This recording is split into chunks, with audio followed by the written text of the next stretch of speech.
从事件发生的那一刹那起，它就开始改变，被所有那些和此事件有关的其他成分所渗入，而它又进一步被接下去的每一个事件造成细微的改变。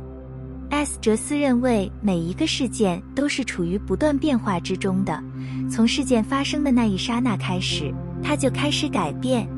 例如，如果一个人在工作时发生了一个意外事故，这个事件会立即改变他的情况。他可能会受伤，需要治疗和休息，这些治疗和休息的过程会进一步影响他的身体和思想状态。同时，这个事件也会影响他的家庭和工作状况，可能需要进行调整和重新安排。因此，一个事件不仅受到发生当时的条件和因素的影响，还受到后续事件和因素的影响，不断地发生变化和演变。举个例子，假设有一个人在街上遇到了一个陌生人，这个事件就开始改变了。从这一刹那起，这个人的情绪和思想可能会因为遇到这个陌生人而改变，而这个陌生人的出现也会影响到这个人接下来的行动和决定。如果这个人和这个陌生人开始交谈，那么他们之间的对话也会对这个事件产生影响。随时间的推移，这个事件可能会影响到这个人的某些决定和行动，甚至可能会对他的人生产生长远的影响。同时，这个事件也可能会影响到这个陌生人和其他人的生活，甚至是整个社区或城市的生活。因此，一个事件的影响是非常复杂和广泛的，不仅受到直接参与者的影响，还受到所有相关成分的影响。知觉自己本体较大部分神性部分，你无法躲避你自己的感觉、情感或动机。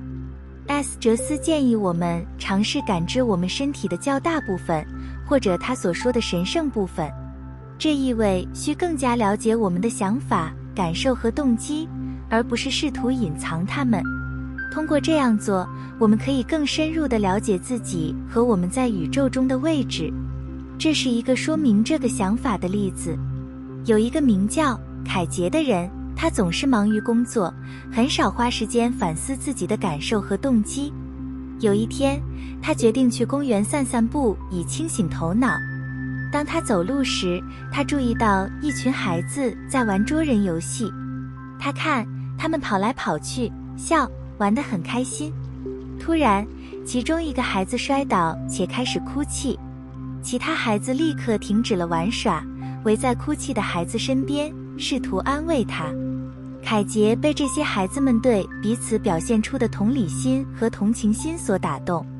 他意识到自己一直过于专注于自己的目标和抱负，以至于忘记了人际关系的重要性。从那天起，凯杰开始更加关注自己的感受和动机，他花时间反思自己的行为，以及这些行为如何影响了他周围的人。通过这样做，他能够在更深层次上与他人建立联系，过上更充实的生活。理性应与情感和直觉携手同行。哲斯的想法是，理性、情感和直觉应该以和谐的方式一起工作，以实现对现实的更大理解。他相信意识的每一个方面在追求知识和智慧的过程中都有自己的作用。理性提供了系统的理解世界所必须的逻辑和分析思维，情感提供了追求我们的目标和愿望的热情和动力，直觉提供了对现实微妙方面的更深入理解。这些方面可能无法仅通过理性和情感立即显现出来。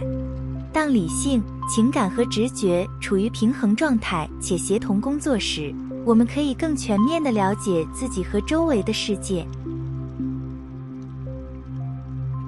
离苦的乐，乐是本质，苦是迷失。哲斯的哲学侧重于所有经验，无论是积极的还是消极的，都是灵魂、成长和扩展之旅的宝贵部分。他强调，个人有能力选择自己的信仰和看法，通过采取积极和以成长为导向的心态，一个人可以从所有经历中获得意义和满足感，包括困难或痛苦的经历。以下是基于 S 哲斯教导的可能信息：所有经历，无论是积极的还是消极的，都为灵魂的成长和扩展提供了机会。通过拥抱积极和以成长为导向的心态，一个人可以在生活的各个方面找到意义和满足感，即使是在艰难或痛苦的时候。幸福的本质不在于没有挑战或困难，而在于个人以好奇心、开放性和目标感感知和应对这些挑战的能力。意识完全独立于身体之外，学会站在身体的外面，看身体的状况。S 哲斯这里的想法与出体体验或星体投射的概念有关，其中一个人能够将他们的意识或精神与他们的身体分开，且从不同的角度体验世界。根据 S 哲斯的说法，意识并不局限于肉体，通过学习站在身体之外，一个人可以获得对自我和现实本质的更广泛的理解，这也有助于培养对身体感觉和体验的更大的超脱感，这反过来又会导致情绪和头脑更加清晰。然而，重要的是要注意，灵魂出窍体验可能很复杂，强度和深度各不相同，而且它们并不总是容易实现或控制。在有经验的从业者的指导下，谨慎对待这些经历也很重要，因为如果处理不当，它们可能会带来某些风险和潜在的负面影响。在高龄 S 哲斯的观点中，意识被认为是独立于身体之外的，可以存在于多个不同的层面和实相中。因此，他们鼓励人们学会观察和认识自己的意识，且超越身体的限制。